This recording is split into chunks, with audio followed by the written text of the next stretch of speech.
विज्ञान भैरव तंत्र खंड 2 में रहस्यों की पुस्तक। एक नई टिप्पणी 25 मार्च 1973 दोपहर से 8 नवंबर 1973 अपराह्न 92 तक दी गई है, जो इस तरह से इनसाइड मेथस्ट्यूब पर ओशो स्पीक पर OSCHSPEX inexpressible finance above below इनकी तरह दिखाई देती है। अपने दिल की बातों में पहला, यदि ज्ञान महत्वपूर्ण है तो सिर केंद्र है। अगर बच्चों की मासूमियत महत्वपूर्ण है तो दिल केंद्र है। बच्चा दिल में रहता है, हम सिर में रहते हैं। बच्चा महसूस करता है, हम सोचते हैं। यहाँ तक जब हम कहते हैं कि हम महसूस करते हैं, तो हम सोचते हैं कि हम महसूस करते हैं। सोच हमारे लिए प्राथमिक हो जाती है, भावना गौण हो जाती है। विचार विज्ञान का उपकरण है, भावना धर्म का उपकरण है। आपको फिर से एक जीव बनना शुरू करना चाहिए, और दोनों आयाम अलग हैं। जब आप सोचते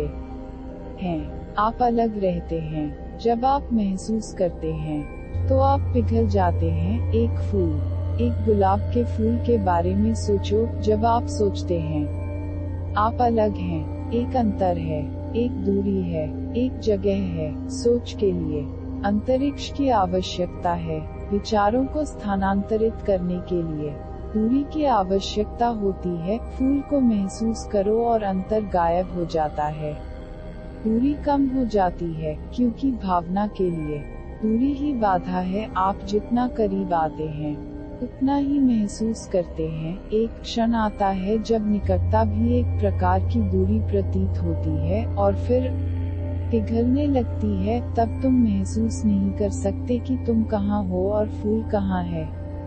तुम कहाँ समाप्त होते हो और फूल कहाँ से शुरू होता है। फिर सीमाएं एक दूसरे में पिघल जाती हैं। फूल एक तरह से आप में प्रवेश करता है, आप एक तरह से फूल में प्रवेश करते हैं। लग रहा है सीमाओं को खो रहा है।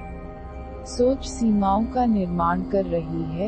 यही कारण है कि सोच हमेशा परिभाषाओं पर जोर देती है, क्योंकि परिभाषाओं के बिना आप सीमाओं का निर्माण नहीं कर सकते। सोचता है कि पहले परिभाषित करें, और भावना कहती है कि परिभाषित न करें। यदि आप परिभाषित करते हैं, तो महसूस करना बंद हो जाता है। बच्चा महसूस करता है, हम सोचते हैं। बच्चा अस्तित्व के करीब आता है, वह पिघल जाता है और अस्तित्व को उसमें पिघलने देता है। हम अलग थलग हैं, सिर में कैद हैं। हम द्वीपों की तरह हैं। यह सूत्र हृदय केंद्र में वापस आने के लिए कहता है, चीजों को महसूस करना शुरू करें। यदि आप चीजों को महसूस करना शुरू करते हैं, तो यह एक महान प्रयोग होगा। आप जो भी करते हैं, उसे महसूस करने के लिए अपने समय और ऊर्जा की एक निश्चित मात्रा दें। आप यहाँ बैठे हैं, आप मुझे सुन सकते हैं, लेकिन यह सोच का हिस्सा होगा। आप मुझे यहाँ महसूस भी कर सकते हैं, लेकिन यह सोच का हिस्सा नहीं होगा। यदि आप मेरी उपस्थिति महसूस कर सकते हैं, तो परिभाषाएं खो जाती हैं। तब वास्तव में, यदि आप महसूस करने के क्षण में आते हैं, तो आप नहीं जानते कि कौन बोल रहा है और कौन सुन रहा है। यह ठीक उसी क्षण हो सकता है। तब वक्ता श्रोता बन जाता है और श्रोता वक्ता बन जाता है। फिर वास्तव में वे दो नहीं हैं, बल्कि वे एक घटना के दो ध्रुव हैं। एक ध्रुव वक्ता है, दूसरे ध्रुव पर श्रोता है, लेकिन ये सिर्फ ध्रुव हैं, अलग थलग। वे वास्तविक नहीं है। असली बात सिर्फ इन दोनों के बीच में है, जीवन प्रवाह। जब भी आप महसूस करते हैं, आपके अहंकार के अलावा कुछ और महत्वपूर्ण हो जाता है। वस्तु और विषय अपनी परिभाषाएं खो देते हैं। एक प्रवाह, एक लहर मौजूद है। एक ध्रुव पर स्पीकर, दूसरे ध्रुव पर श्रोता,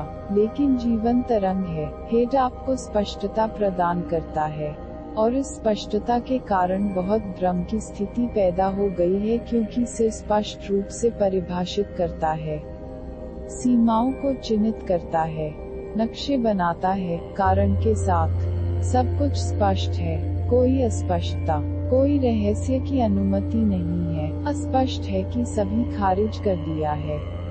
केवल स्पष्ट वास्तविक है, कारण आपको स्पष्टता देता है, और स्पष्टता के कारण एक महान गलतफहमी पैदा होती है। स्पष्टता वास्तविकता नहीं है, वास्तविकता हमेशा अस्पष्ट होती है। अवधारणाएं स्पष्ट हैं, वास्तविकता रहस्यमय है। अवधारणाएं तर्कसंगत हैं, वास्तविकता तर्कहीन है। शब्द स्पष्ट हैं, तर्क स्पष्ट है, जीवन स्पष्ट नहीं है। दिल आपको एक पिघलता अस्पष्टता देता है, यह वास्तविकता में अधिक तीव्रता से पहुंचता है, लेकिन यह स्पष्ट नहीं है, और क्योंकि हमने स्पष्टता को लक्ष्य के रूप में चुना है, इसलिए हमें वास्तविकता याद आ रही है। वास्तविकता में प्रवेश करने के लिए आपके पास अस्पष्ट आंखें होनी चाहिए, आपको अस्पष्ट होना चाहिए। आपको किसी ऐसी चीज में प्रवेश करने के लिए तैयार होना चाहिए जिसे अवधारणा में नहीं लिया जा सकता है, ऐसी चीज में जो तर्क नहीं है, ऐसी चीज में जो चौंका देने वाला और वास्तविक है, चौंका देने वाला और जीवित है। स्पष्टता मृत है, यह निश्चित रहता है, जीवन एक प्रवाह है, कुछ भी तय नहीं है, अगले ही पल कुछ भी नहीं रहता है। आप इसके बारे में कैसे स्पष्ट हो सकते हैं? यदि आप स्पष्टता पर बहुत जोर देते हैं तो आप इसके साथ संपर्क खो देंगे। जो हो गया सो हो गया, यह सूत्र कहता है कि मूल बात हृदय केंद्र में वापस आना है, लेकिन इसमें कैसे आना है? सचायनी XPRESSABLE फाइनली सबाव बिलो और अपने हाथ में MINDSTUFF डालें। शब्द माइंडस्टफ मूल संस्कृत शब्द चिट का एक अच्छा अनुवाद नहीं है, लेकिन अंग्रेजी का कोई दूसरा समकक्ष नहीं है, तो यह एक तरह से अच्छा है। यह अर्थ को ले जाता है, मन का नहीं, बल्कि माइंडस्टफ का। माइंड का मतलब है दिमाग, सोच, विचार, और माइंडस्टफ का मतलब वह पृष्ठभूमि है जिस पर ये विचार तैरते हैं, ठीक उसी तरह जैसे आकाश में बादल चलते हैं। बादल विचार हैं और आकाश वह पृष्ठभूमि है जिस पर वे चलते हैं। उस आकाश चेतना को माइंडस्टफ कहा गया है। आपका मन बिना विचारों के हो सकता है, तब वह चित है। फिर वह शुद्ध मन है, जब यह विचार है, यह अशुद्ध मन है। अगर आपका मन बिना विचार के हो सकता है, तो यह बहुत सूक्ष्म है। अस्तित्व में मौजूद सूक्ष्म वस्तु, आप अधिक सूक्ष्म संभावना की कल्पना नहीं कर सकते। चेतना सबसे सूक्ष्म चीज है, इसलिए जब मन में कोई विचार नहीं होते हैं, तो आपके पास शुद्ध मन होता है। शुद्ध मन हृदय की ओर बढ़ सकता है, अशुद्ध मन नहीं कर सकता। अशुद्धता से मेरा मतलब मन में कोई अनैतिक विचार नहीं है। अशुद्धता से मेरा मतलब है कि सभी विचार जैसे अशुद्ध है, यहाँ तक अगर आप भगवान के बारे में सोच रहे हैं तो यह एक अशुद्धता है, क्योंकि बादल हिल रहा है। बादल बहुत सफेद है, लेकिन बादल वहाँ है और अंतरिक्ष की शुद्धता नहीं है। बादल रहित आकाश नहीं है। एक बादल एक काला बादल हो सकता है, एक यौन विचार मन में घूम सकता है, या एक सफेद बादल सुंदर मन में चलती एक प्रार्थना हो सकती है, लेकिन दोनों ही मामलों में शुद्ध मन नहीं है, यह अशुद्ध है। बादल है, और अगर मन बादल है तो आप दिल में कदम नहीं रख सकते। इसे समझना होगा, क्योंकि विचारों के साथ आप सिर से चिपके रहते हैं। विचार जड़ें हैं, और जब तक उन जड़ों को नहीं काटा जाता है तब तक आप वापस दिल में नहीं गिर सकते। बच्चा हृदय में केवल उसी क्षण तक रहता है जब वह विचार स्फटिकित होता है। उसके मन में विचार तैरने लगते हैं, फिर वे जड़ पकड़ लेते हैं।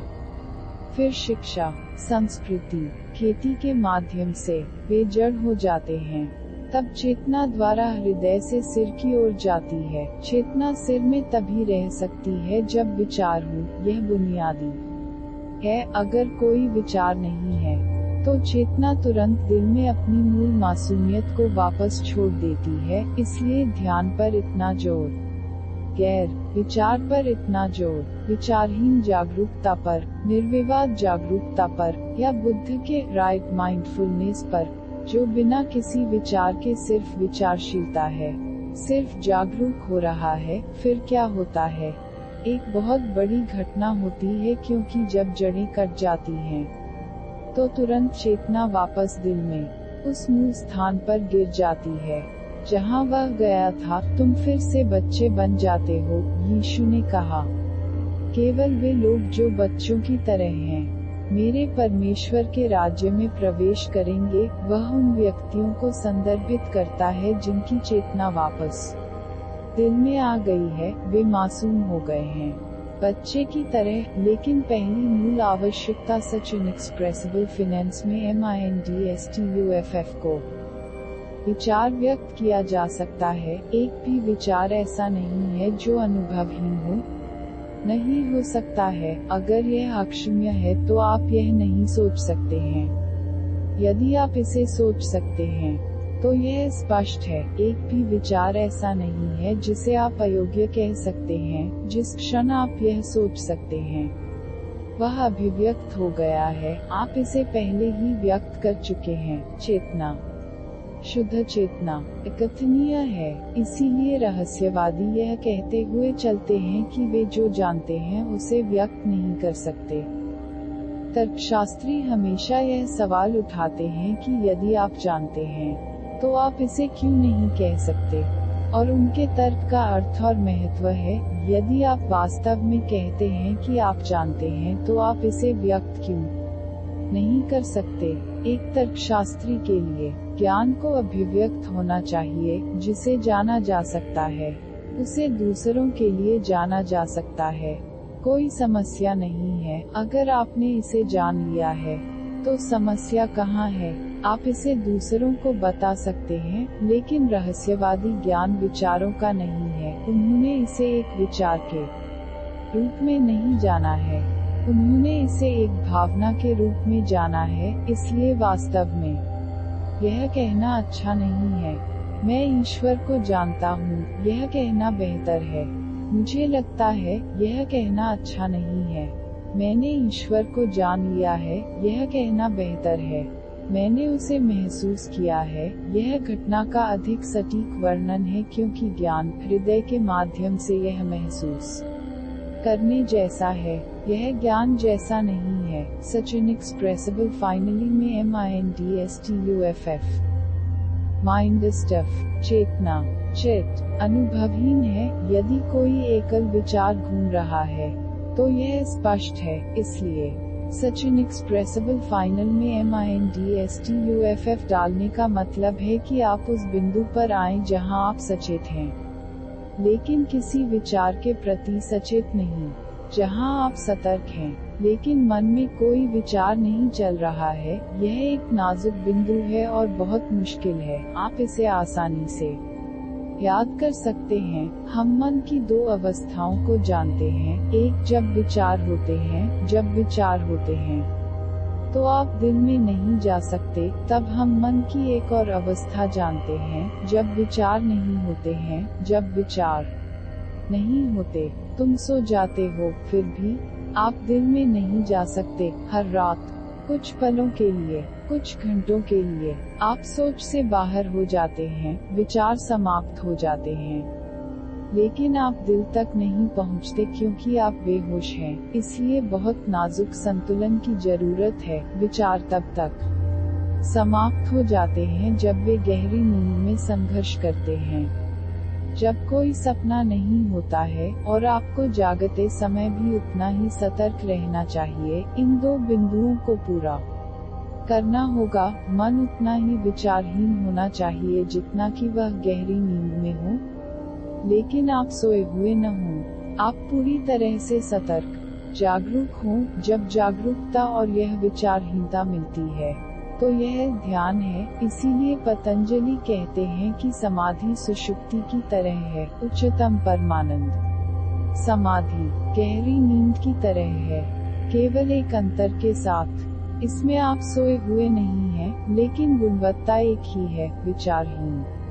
स्वप्नविहीन, अविवेकी, एक भी तरंग के बिना, पूरी तरह से शांत और शांत, लेकिन सतर्क। जब आप जागरूक होते हैं और कोई विचार नहीं होता है, तो आप अपनी चेतना में अचानक परिवर्तन महसूस करेंगे। केंद्र बदल जाता है, आपको वापस फेंक दिया जाता है, आपको दिल से फेंक दिया जाता है और हृदय से। जब तुम संसार को देखते हो, तो कोई संसार नहीं है, केवल परमात्मा है। सिर से जब तुम अस्तित्व की तरफ देखते हो, कोई परमात्मा नहीं है, केवल भौतिक अस्तित्व है। पदार्थ, भौतिक अस्तित्व, दुनिया और ईश्वर दो चीजें नहीं हैं, दो दृष्टिकोण हैं। वे वही घटना है जो होने के दो केंद्रों से देखी गई है। सच इनएक्सप्रेसिबल फाइनली अबव, बिलो, और अपने हार्ट में MINDSTUFF डालें, उसमें पूरी तरह से रहो, विलीन हो जाओ, डूब जाओ, बस होश हो, ऊपर नीचे। हृदय में साधारण चेतना से घिरा हुआ पूरा हृदय, विशेष रूप से कुछ भी नहीं सोचना, सिर्फ जागरूक होना, बिना किसी शब्द के साथ, कोई मौखिक रूप से, बिल्कुल नहीं सोचना, बस होना, ऊपर नीचे। और अपने दिल में माइंड स्टफ रखो और सब कुछ आपके लिए संभव हो जाएगा। धारणा के सभी दरवाजे साफ हो जाएंगे और रहस्यों के सभी दरवाजे खुल जाएंगे। अचानक कोई समस्या नहीं होगी और अचानक कोई दुख नहीं होगा। यह ऐसा है जैसे अंधेरा पूरी तरह से गायब हो गया है। एक बार जब आप यह जान जाते हैं कि आप वापस सिर की ओर बढ़ सकते हैं, लेकिन आप समान नहीं होंगे। अब आप एक उपकरण के रूप में सिर का उपयोग कर सकते हैं, आप इसके साथ काम कर सकते हैं, लेकिन अब आप इसके साथ पहचाने नहीं जाते हैं। और यहाँ तक इसके साथ काम करते हुए और इसके माध्यम से दुनिया को देखने के दौरान आपको पता चल जाएगा कि आप जो भी देख रहे हैं वह बुद्धि के कारण है। अब आप एक उच्च दृष्टिकोण, एक गहरी दृष्टि से परिचित हैं और किसी भी क्षण जिसे आप चाहते हैं वापस छोड़ सकते हैं। एक बार जब आप मार्ग को जान लेते हैं और चेतना वापस कैसे लौट जाती है, आपकी आयु, आपका अतीत, आपकी स्मृति और आपका ज्ञान कैसे गायब हो जाते हैं और आप फिर से एक नवजात बच्चा बन जाते हैं। एक बार जब आप इस रहस्य, इस मार्ग को जान लेते हैं, तो आप उस बिंदु तक यात्रा कर सकते हैं जितनी बार आप चाहें, और आप तरोताजा हो सकते हैं बार बार। यदि आपको सिर पर जाना है, तो आप इसका उपयोग कर सकते हैं। आप साधारण दुनिया में जा सकते हैं, काम कर रहे हैं, लेकिन इसमें शामिल नहीं हो रहे हैं, क्योंकि गहराई से आप जानते हैं कि जो बुद्धि से जाना जाता है वह आंशिक है, यह पूरी सच्चाई नहीं है। और एक आंशिक सच झूठ से अधिक खतरनाक है, क्योंकि यह सच प्रतीत होता है और आप इसे धोखा दे सकते हैं। कुछ और बिंदु, जब आप हृदय की ओर बढ़ते हैं, तो आप कुल अस्तित्व के रूप में अस्तित्व को देखते हैं। हृदय विभागीय नहीं है, हृदय तुम्हारा खंड नहीं है। हृदय का अर्थ है तुम्हारी समग्रता में। मन एक टुकड़ा है, हाथ एक टुकड़ा है, पैर एक टुकड़ा है, पेट एक टुकड़ा है, भागों में लिया गया पूरा शरीर खंडित है। दिल कोई टुकड़ा नहीं है। इसी कारण मेरा हाथ कट सकता है और मैं जीवित रहूंगा, यहाँ तक मेरा दिमाग भी निकाला जा सकता है और मैं जिंदा रहूंगा। लेकिन अगर दिल हट गया तो मैं चला गया। वास्तव में मेरे पूरे शरीर को हटाया जा सकता है, लेकिन अगर मेरा दिल धड़क रहा है तो मैं जीवित हूँ। हृदय का अर्थ है आपकी पूर्णता। इसलिए जब हृदय विफल हो जाता है, तो आप वहाँ नहीं होते हैं। अन्य सभी चीजें सिर्फ पार्ट्स हैं, डिस्पोजेबल। अगर दिल धड़क रहा है तो आप बरकरार रहेंगे। हृदय का केंद्र आपके अस्तित्व का मूल है। मैं तुम्हें अपने हाथ से छू सकता हूँ। वह स्पर्श मुझे आपकी त्वचा के बारे में एक निश्चित ज्ञान देगा, चाहे वह चिकना हो या न हो। हाथ मुझे एक निश्चित ज्ञान देगा, लेकिन वह ज्ञान आंशिक होगा, क्योंकि हाथ मेरी पूर्णता नहीं है। मैं आपको देख सकता हूँ, मेरी आंखें एक अलग दृष्टिकोण से एक निश्चित ज्ञान देंगी, लेकिन वह पूरी नहीं होगी। मैं आपके बारे में सोच सकता हूँ, फिर से वही बात, लेकिन मैं आपको भाग में महसूस नहीं कर सकता। अगर मैं आपको महसूस करता हूँ तो मैं आपको अपनी संपूर्णता में महसूस करता हूँ। इसीलिए जब तक आप प्रेम के माध्यम से नहीं जानते, आप किसी भी व्यक्ति की पूर्णता को कभी नहीं जानते हैं। केवल प्रेम ही आपके लिए संपूर्ण व्यक्तित्व, संपूर्ण अस्तित्व, आवश्यक कुल को प्रकट कर सकता है, क्योंकि प्रेम का अर्थ है हृदय के माध्यम से जानना।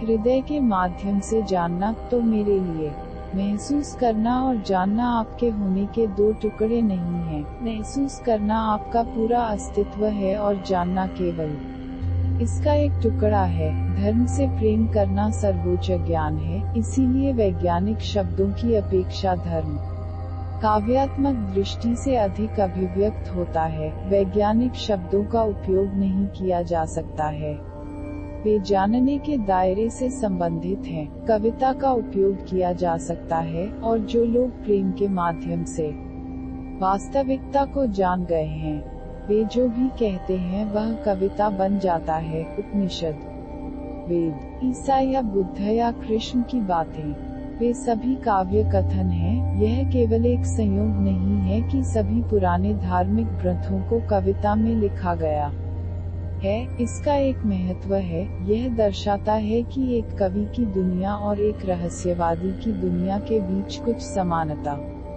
है। फकीर भी हृदय की भाषा का उपयोग कर रहा है। उड़ान के कुछ क्षणों में कवि केवल एक रहस्यवादी होता है। जैसे कि जब आप कूदते हैं तो आप पृथ्वी के गुरुत्वाकर्षण से दूर जा सकते हैं, लेकिन आप फिर से उस पर लौट आते हैं। एक कवि का अर्थ एक ऐसा व्यक्ति है जो कुछ सेकंड के लिए रहस्यवादियों की दुनिया में उड़ान भरने के लिए रहा है। उसकी कुछ झलकें रही हैं। एक रहस्यवादी वह है जो पूरी तरह से गुरुत्वाकर्षण से परे चला गया है, जो प्यार की दुनिया में रहता है, जो दिल से रहता है। यह उसका बहुत निवास बन गया है। काव्यात्मक व्यक्ति के लिए यह सिर्फ एक झलक है। कभी कभी वह सिर से हृदय तक गिर जाता है, लेकिन यह सिर्फ समय के लिए है, फिर से वह वापस सिर पर जाता है। इसलिए यदि आप एक सुंदर कविता देखते हैं, तो उस कवि को देखने की कोशिश न करें जिसने इसे लिखा है, क्योंकि आप एक ही व्यक्ति से नहीं मिलेंगे। आप निराश होंगे क्योंकि आप एक बहुत ही साधारण व्यक्ति से मिलेंगे। उसकी झलक थी कुछ पलों के लिए। वास्तविकता उनके सामने आए और वह दिल से उतर गए, लेकिन वह मार्ग नहीं जानता, वह इसका स्वामी नहीं है। यह हो रहा है और वह अपनी मर्जी से इसे स्थानांतरित नहीं कर सकता है। जब कोलरिज की मृत्यु हुई तो उन्होंने लगभग 40,000 अधूरी कविताएं छोड़ दी। उन्होंने अपने पूरे जीवन में केवल 7 कविताएं पूरी की। वह एक महान कवि बन गया, जो दुनिया में सबसे महान में से एक है। लेकिन उससे कई बार पूछा गया, आप अधूरी कविताओं का संकलन क्यों करते हैं, और आप उन्हें कब पूरा करने जा रहे हैं? उन्होंने कहा, मैं कुछ नहीं कर सकता। कभी कभी कुछ लाइनें मेरे पास आती हैं और फिर वे रुक जाते हैं, तो मैं कैसे पूरा कर सकता हूँ? मैं इंतजार करूँगा, मुझे इंतजार करना होगा। यदि यह फिर से होता है और झलक मेरे पास आती है, और मेरे पास फिर से दुनिया का पता चला है, वास्तविकता, फिर मैं इसे पूरा करूँगा। लेकिन अपने दम पर मैं कुछ नहीं कर सकता। वह बहुत ईमानदार कवि रहे होंगे। ऐसे ईमानदार कवियों को खोजना मुश्किल है, क्योंकि मन की प्रवृत्ति आपूर्ति करना है। अगर 3 पंक्तियां आ गई हैं तो आप चौथे की आपूर्ति करेंगे, और चौथा तीनों को मार देगा, क्योंकि यह बहुत कम दिमाग से आएगा। जब आप पृथ्वी पर वापस आते हैं, जब आप कूद गए और आप गुरुत्वाकर्षण से कुछ क्षणों के लिए मुक्त हो गए, तो आपके पास होने का एक अलग आयाम था। एक कवि पृथ्वी पर चलता है, लेकिन कभी कभी वह कूद जाता है। छलांगों में उसकी झलक है। एक फकीर दिल में रहता है, वह पृथ्वी पर नहीं चलता। हृदय उसका निवास बन गया है, इसलिए वह वास्तव में कविता नहीं बनाता है, लेकिन जो भी करता है वह काव्यात्मक हो जाता है।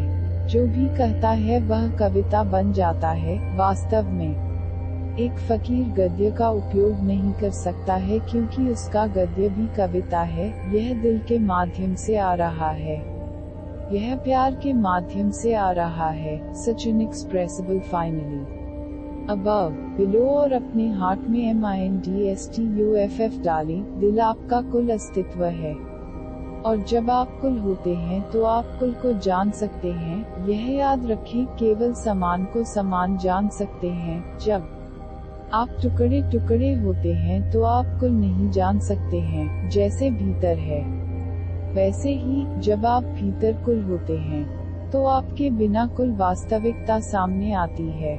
आप इसे जानने में सक्षम हो गए हैं। आपने इसे जानने का अधिकार अर्जित कर लिया है। जब आप भीतर खंडित होते हैं तो वास्तविकता बिना खंडित होती है। तो जो भी तुम भीतर हो वह तुम्हारे बिना होगा। पूरी दुनिया में दिल अलग है, इशारे अलग है। मैं आपको देख रहा हूँ। अगर मैं तुम्हें अपने सिर के माध्यम से, बुद्धि के माध्यम से, अपने एक जानने के हिस्से के माध्यम से देख रहा हूँ, तो कुछ दोस्त यहाँ हैं, व्यक्तियों जैसे अलग। लेकिन अगर मैं तुम्हें हृदय से देख रहा हूँ तो व्यक्ति यहाँ नहीं है। तब बस एक महासागरीय चेतना यहाँ होती है और व्यक्ति केवल तरंगे होती हैं।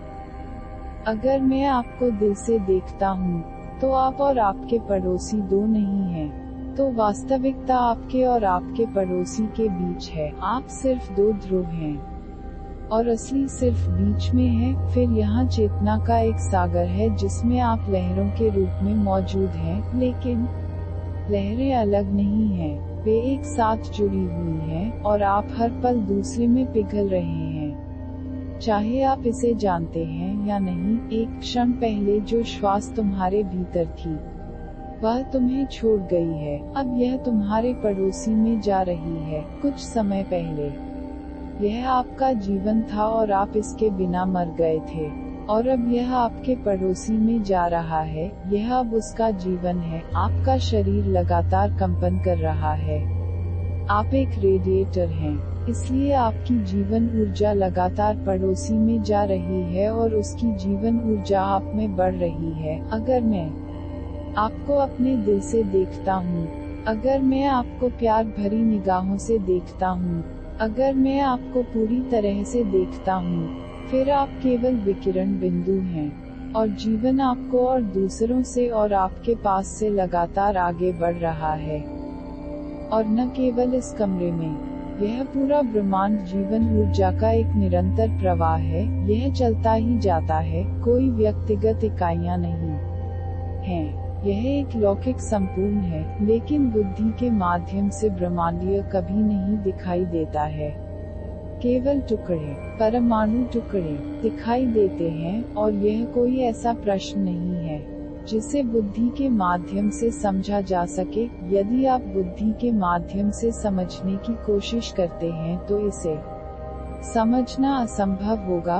यह एक अलग दृष्टिकोण है, अस्तित्व के एक अलग बिंदु से। अगर तुम भीतर कुल हो तो तुम्हारे बिना समग्रता प्रकट हो जाती है। कुछ ने उस रहस्योद्घाटन को ईश्वर प्राप्ति कहा है, कुछ ने इसे मोक्ष, मुक्ति कहा है, कुछ लोगों ने इसे निर्वाण, निरोध कहा है। अलग अलग शब्द, बिल्कुल अलग अलग शब्द, लेकिन वे एक ही मूल, एक ही सार को दर्शाते हैं। इन सभी अभिव्यक्तियों में एक चीज बुनियादी है, व्यक्ति गायब हो जाता है। आप इसे ईश्वर प्राप्ति कह सकते हैं। फिर आप एक व्यक्ति नहीं हैं। आप इसे मुक्ति कह सकते हैं। फिर आप स्वयं नहीं हैं। आप इसे समाप्ति कह सकते हैं, जैसा कि बुद्ध ने कहा है। फिर एक दीपक के रूप में एक लौ गायब हो जाती है, गायब हो जाती है, फैल जाती है। आप इसे कहीं भी फिर से नहीं पा सकते हैं। आप इसे ढूंढ नहीं सकते हैं। यह गैर जा रहा है, इसलिए व्यक्ति गायब हो जाता है। लेकिन इस बिंदु पर विचार करना होगा, सभी धर्म यह क्यों कहते हैं कि सत्य का एहसास होने पर व्यक्ति स्वयं अहंकार गायब हो जाता है। यदि सभी धर्म इस पर जोर देते हैं तो इसका मतलब है कि स्वयं को भ्रम होना चाहिए, अन्यथा यह कैसे गायब हो सकता है। स्वयं को वास्तव में नहीं होना चाहिए, तभी वह गायब हो सकता है। यह विरोधाभास लग सकता है, लेकिन यह ऐसा है। केवल जो गायब नहीं हो सकता है, जो अस्तित्व में बना रहेगा, वह गायब नहीं हो सकता। सिर्फ सिर के कारण एक झूठी इकाई अस्तित्व में आई है। व्यक्ति, यदि आप दिल से उतरते हैं तो झूठी संस्था गायब हो जाती है। यह सिर की रचना थी, हृदय से लौकिक है।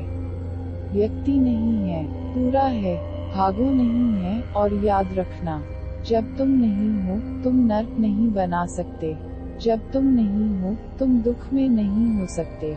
जब तुम नहीं हो कोई चिंता नहीं हो सकती, कोई दुख नहीं हो सकता। सारी चिंता, सारी पीड़ा तुम्हारी वजह से मौजूद है। छाया की छाया आत्मा असत्य है, अहंकार असत्य है, और उस असत्य स्वयं के कारण कई असत्य छायाएं बनती हैं। वे आपका अनुसरण करते हैं, आप उनके साथ लड़ते हैं, लेकिन आप कभी भी विजयी नहीं होंगे, क्योंकि आधार आपके भीतर छिपा हुआ है। स्वामी रामतीर्थ ने कहीं कहा है कि वह एक गरीब ग्रामीण के घर में रह रहे थे। गांव का छोटा बच्चा झोपड़े के सामने खेल रहा था और सूरज उग रहा था, और बच्चे ने अपनी परछाई को देखा। उसने इसे पकड़ने की कोशिश की, लेकिन जितना अधिक वह आगे बढ़ेगा, छाया उतनी ही आगे बढ़ेगी। बच्चा रोने लगा, वह असफल रहा। उसने इसे पकड़ने के लिए हर तरह से कोशिश की,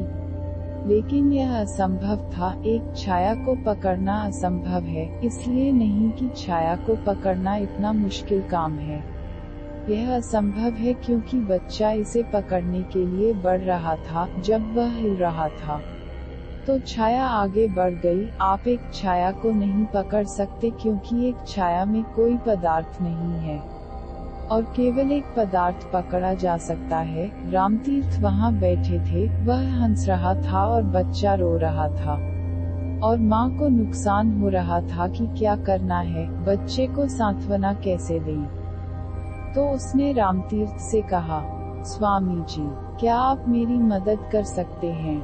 रामतीर्थ बच्चे के पास गया, बच्चे का हाथ पकड़ा और उसके सिर पर रख दिया। छाया पकड़ी गई। अब जब बच्चे ने अपना हाथ उसके सिर पर रख दिया था तो छाया पकड़ी गई थी। बच्चा हंसने लगा। अब वह देख सकता था कि उसके हाथ ने छाया को पकड़ लिया है। आप छाया नहीं पकड़ सकते, लेकिन आप खुद को पकड़ सकते हैं, और जिस क्षण तुम स्वयं को पकड़ लेते हो, छाया पकड़ ली जाती है। श्रवण सिर्फ अहंकार की छाया है। हम सभी उस बच्चे की तरह हैं, दुख, चिंता, पीड़ा से लड़ रहे हैं और उन्हें दूर करने की कोशिश कर रहे हैं। हम कभी भी विजयी नहीं हो सकते। यह ताकत का सवाल नहीं है, पूरा प्रयास बेतुका है, असंभव है। आपको स्वयं अहंकार को पकड़ना चाहिए, और एक बार जब आप इसे पकड़ लेते हैं तो दुख अचानक गायब हो जाता है।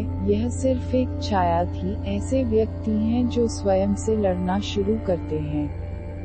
यह सिखाया गया है, स्वयं को फैलाओ, अहंकारी बनो, और तुम आनंद में रहोगे। इसलिए वे आत्मा अहंकार से लड़ना शुरू कर देते हैं। लेकिन अगर आप लड़ते हैं तो आपको विश्वास है कि आत्मा मौजूद है। आपकी लड़ाई उसे भोजन देगी। यह एक ऊर्जा देने वाली चीज बन जाएगी।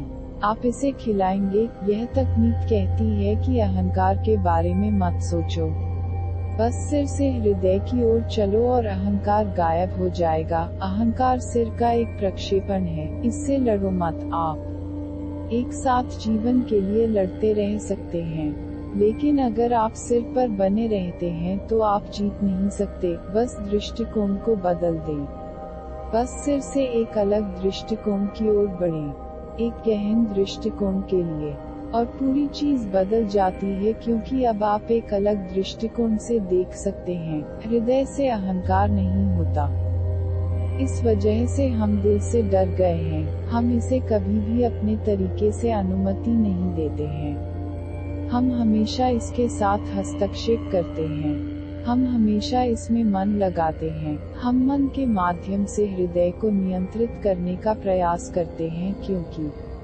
हम भयभीत हो गए हैं। यदि आप दिल में चले जाते हैं तो आप खुद को खो देते हैं, और यह हार मौत की तरह है। इसलिए प्रेम में असमर्थता है। इसलिए प्रेम में पड़ने का भय है, क्योंकि आप अपने आप को खो देते हैं।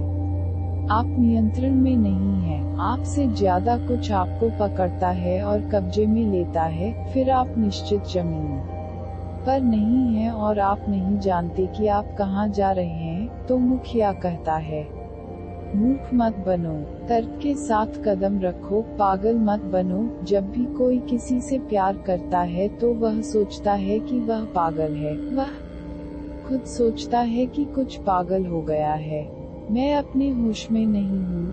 क्यों होता है? क्योंकि अब कोई नियंत्रण नहीं है। कुछ ऐसा हो रहा है कि वह नियंत्रित नहीं कर सकता है। वह प्रबंधन और हेरफेर नहीं कर सकता है, बल्कि कुछ उसे हेरफेर कर रहा है। एक बड़ी ताकत उसे ले गई है। वह पास है। लेकिन जब तक आप तैयार नहीं होंगे तब तक आपके लिए कोई भगवान नहीं हो सकता। जब तक आप होने के लिए तैयार नहीं हैं, तब तक आपके लिए कोई रहस्य नहीं है, और कोई आनंद नहीं है, कोई भी संतुष्टि नहीं है जो प्रेम से, प्रार्थना से, प्रमाण द्वारा धारण करने के लिए तैयार है। उसका अर्थ है जो अहंकार के रूप में मरने के लिए तैयार है। केवल वही जान सकता है कि वास्तव में जीवन क्या है, जीवन को क्या देना है। जो संभव है वह तुरंत वास्तविक हो जाता है। लेकिन आपको खुद को दांव पर लगाना चाहिए। यह तकनीक सुंदर है। यह आपके अहंकार के बारे में कुछ नहीं कहता है। यह इसके बारे में कुछ नहीं कहता है। यह बस आपको एक तकनीक देता है। और यदि आप तकनीक का पालन करते हैं तो अहंकार गायब हो गया होगा। दूसरा सूत्र, पिछला पाठ।